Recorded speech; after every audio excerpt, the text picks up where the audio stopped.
আসসালামু আলাইকুম সবাইকে। তো আশা করি সবাই অনেক ভালো আছেন। তো গুচ্ছ ভর্তি পরীক্ষার আরও একটি নতুন ভিডিওতে তোমাদের সবাইকে স্বাগতম।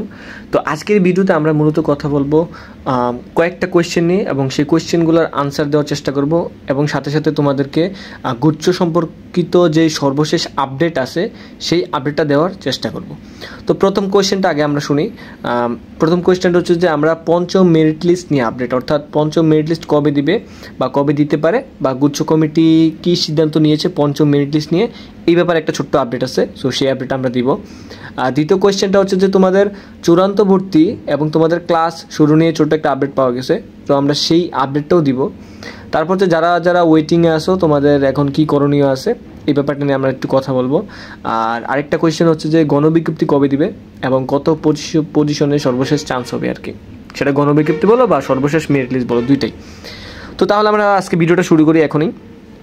তো দেখো, ফার্স্ট অফ অল হচ্ছে যে পঞ্চম মেরিট লিস্ট নিয়ে আপডেট। দেখো, পঞ্চম মেরিট লিস্ট নিয়ে আমি অলরেডি একটা ভিডিও বানিয়েছি, গত ভিডিওতে আমার দেখতে পারবা, সেখানে আমি অলরেডি জানিয়ে দিয়েছি। দেখো, তোমাদের গুচ্ছ কমিটি যেহেতু মোটামুটি একটা ঘোষণা দিয়েছে যে তোমাদের অগাস্টের প্রথম সপ্তাহ থেকে ক্লাস শুরু হইতে পারে, তো যেহেতু এরকম একটা ঘোষণা গুচ্ছ কমিটি আনঅফিসিয়ালভাবে দিয়েছে, সো সেই ক্ষেত্রে তোমরা আশা রাখতেই পারো যে তোমাদের পঞ্চম মেরিট বলো বা ধরো যে ওয়েটিং কি বলে যে গণবিজ্ঞপ্তি আছে, এই দুইটা জিনিসই হয়তো বা তোমাদের এই জুলাই মাসের মধ্যেই কমপ্লিট হয়ে যাওয়ার একটা হিউজ পসিবিলিটিস আছে। এখন তোমরা বলতে পারো যে ভাই কীভাবে সম্ভব বা কীভাবে এটা হতে পারে। এই ক্ষেত্রে আমি তোমাদেরকে জাস্ট একটা কথা বলবো যে দেখো, গুচ্ছ কমিটি প্রত্যেকবারই চাচ্ছে যে তাদের যেন কোনো স্টুডেন্ট যেন কোনো কারণে সিট ফাঁকা থাকা সাপেক্ষেও যেন ভর্তি হইতে পারে, এই বিষয়টা তারা চাচ্ছে। অর্থাৎ যদি সিট ফাঁকা থাকে তাহলে যেন অবশ্যই স্টুডেন্টটা ভর্তি হতে পারে। গুচ্ছ কমিটি কখনোই চাবে না যে একটা স্টুডেন্টের লাইফ কখনোই ধ্বংস হয়ে যায়, কারণ তোমরা যারা অলরেডি বিভিন্ন গুচ্ছের বিভিন্ন গ্রুপে আপডেট জানতে চাচ্ছ বা আপডেটগুলো জানতে চাচ্ছ, তোমরা ম্যাক্সিমামই হচ্ছে যে ওয়েটিং লিস্টে যারা আসো বা তোমরা একটা আশা নিয়ে আসো যে আমাদের গুচ্ছতে একটা চান্স হবে এবং আমরা একটা গুচ্ছের অন্তর্ভুক্ত একটা পাবলিক ইউনিভার্সিটিতে আমরা ভর্তি হতে চাই। দেখো, পাবলিক ইউনিভার্সিটিতে চান্স পাওয়ার কিন্তু সকলের ইচ্ছা থাকে এবং সবারই ইচ্ছা থাকে যে আমরা সরকারি খরচে পাবলিক ইউনিভার্সিটিতে পড়বো এবং আমরা একটা উজ্জ্বল ভবিষ্যৎ করব। তো সেই ক্ষেত্রে কিন্তু গুচ্ছ কমিটিও কিন্তু ঠিক একইভাবে চিন্তা করে। গুচ্ছ কমিটিও চাচ্ছে যে তোমরা যেন ওইভাবে গুচ্ছের মধ্যে যে ইউনিভার্সিটিগুলো আছে সেখানে তোমরা চান্স পেতে পারো, ওইভাবেই কিন্তু গুচ্ছ কমিটি হেল্প করবে তোমাদেরকে।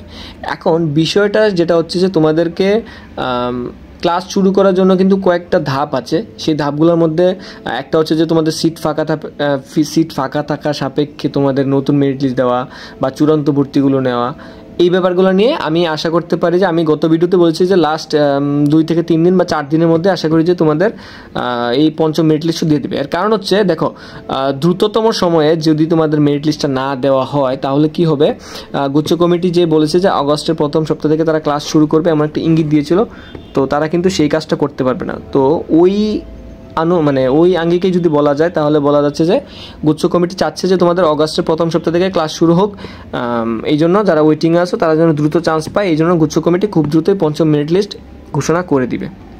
এটা গেলো পঞ্চম মেরিট লিস্টের ঘোষণা। তো এবার আরেকটা জিনিস তোমাদের একটু জানতে হবে যে পঞ্চম মেরিট লিস্টে আসলে কত পজিশন থেকে চান্স পাইতে পারে। বিভিন্ন ভিডিওতে আমি বারবার বলতেছি যে 14, 15, 16 হাজার পজিশন পর্যন্ত হয়তো বা চান্স পাইছে, বাট আমি বলবো যে এটা 17, 18 হাজার পর্যন্ত যাইতে পারে। এখন অনেকে আমাকে বলতেছে যে ভাইয়া আমি তো পজিশন 12,000, 14,000, বাট আমি চান্স পাইনি। এখন আমি অলরেডি আমার অনেকগুলো ভিডিওতে এই ব্যাপারে অনেকগুলো ব্যাখ্যা দিছি, সো আমি নতুন করে আর ব্যাখ্যা দিতে চাই না। তুমি ওই ভিডিওগুলো দেখলে বুঝতে পারবে যে তুমি কেন চান্স পাও না। হ্যাঁ, আরেকটা বিষয় হচ্ছে যে অনেকে কোটার রেজাল্টে জানতে চাচ্ছ যে আসলে কোটা নিয়ে বা কোটার রেজাল্ট দিছে কিনা।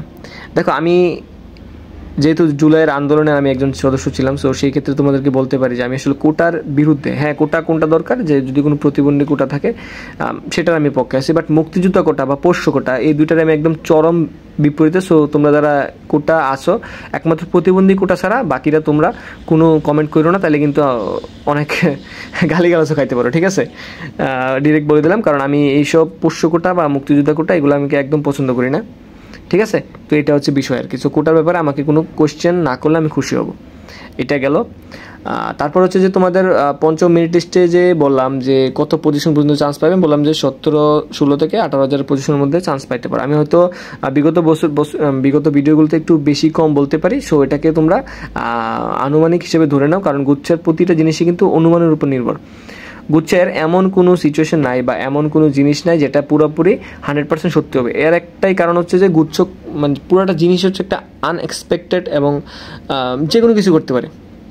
গুচ্ছের যে ভর্তি কমিটি আছে তার যে কোনো সিদ্ধান্ত দিতে পারে, সো ওই সিদ্ধান্তই তোমাদেরকে মেনে নিতে হবে। তাই এখানে আমাদেরও কিছু করার নাই, বা গুচ্ছ কমিটি যারা আছে তাদের উপরে পুরোটা সিদ্ধান্ত বর্তায় যে তারা কী চাচ্ছে, তারা কীভাবে স্টুডেন্টের ভালো করবে বা খারাপ করবে।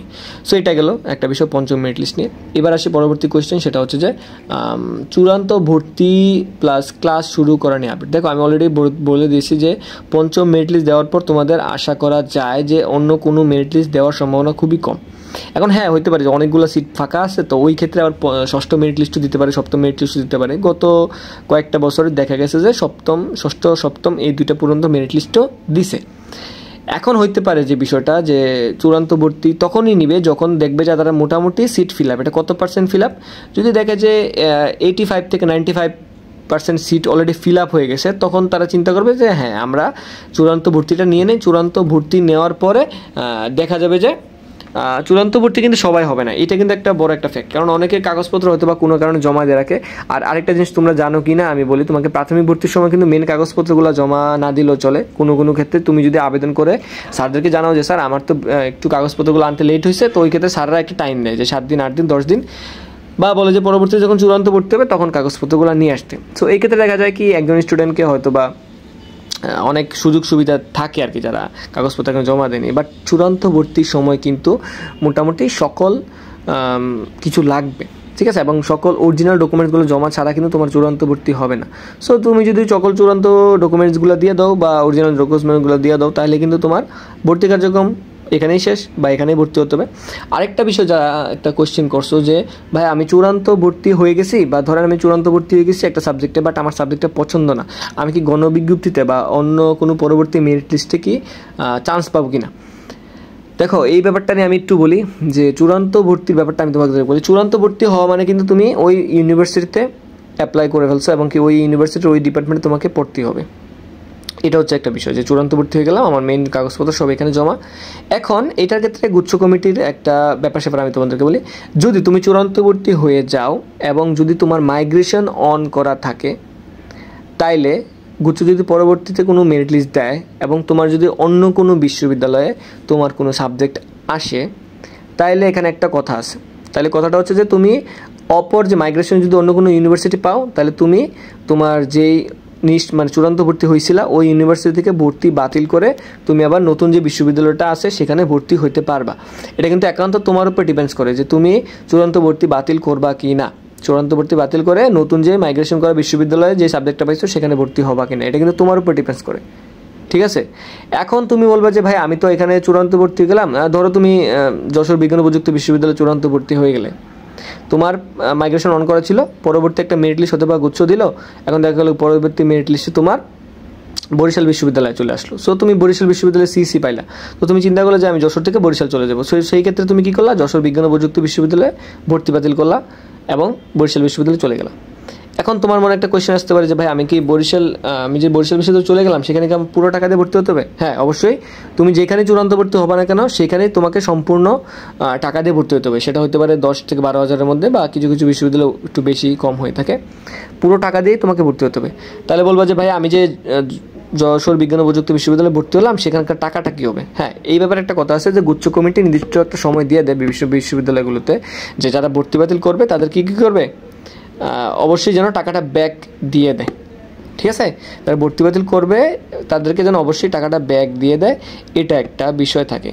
আর আরেকটা বিষয় হচ্ছে যে তুমি যদি এমন হলো যে তুমি গুচ্ছের বাইরের কোনো ইউনিভার্সিটি থেকে চান্স পাইছো, ধরো তুমি জগন্নাথ বিশ্ববিদ্যালয়ে চান্স পাইছো গুচ্ছতে চূড়ান্ত ভর্তি হওয়ার পর, তুমি আবার জগন্নাথ বিশ্ববিদ্যালয়তে ভর্তি হতে চাও, সেই ক্ষেত্রে কিন্তু গুচ্ছের কোনো বিশ্ববিদ্যালয় কিন্তু তোমাকে চূড়ান্ত ভর্তির কোনো একটা টাকাও দিবে না।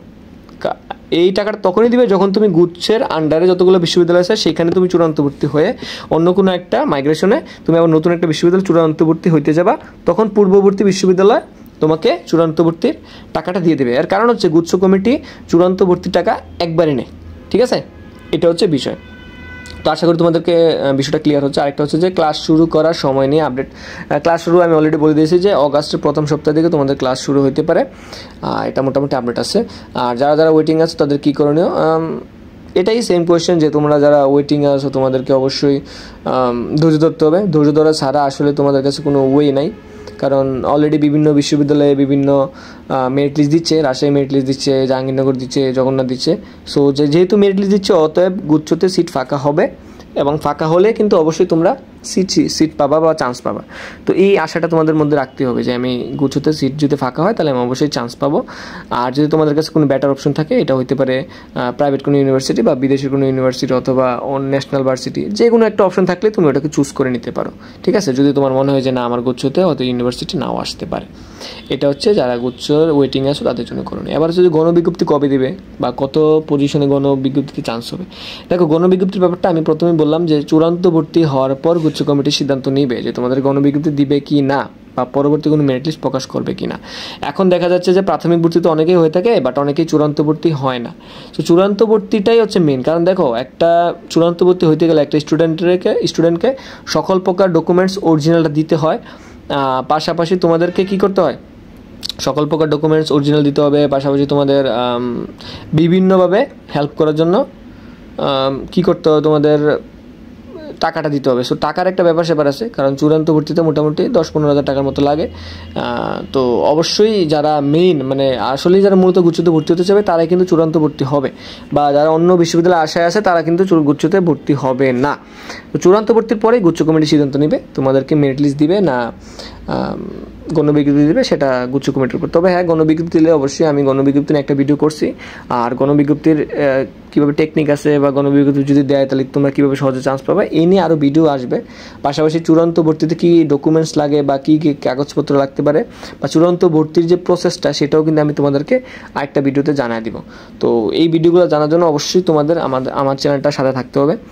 আর অবশ্যই তোমাদেরকে গুচ্ছ যত আপডেট আছে সবার আগে পেতে আমাদের চ্যানেলটাকে সাবস্ক্রাইব করে রাখবা। আর অবশ্যই গুচ্ছতে চান্স যারা পেতে চাও, যারা ওয়েটিং আছো, তোমরা অবশ্যই ধৈর্য রাখবা, কারণ ধৈর্যের ফল কিন্তু মিষ্টি হয়। ঠিক আছে, তো সকলের জন্য রইল শুভকামনা। সবাই ভালো থাকবা। আসসালামু আলাইকুম।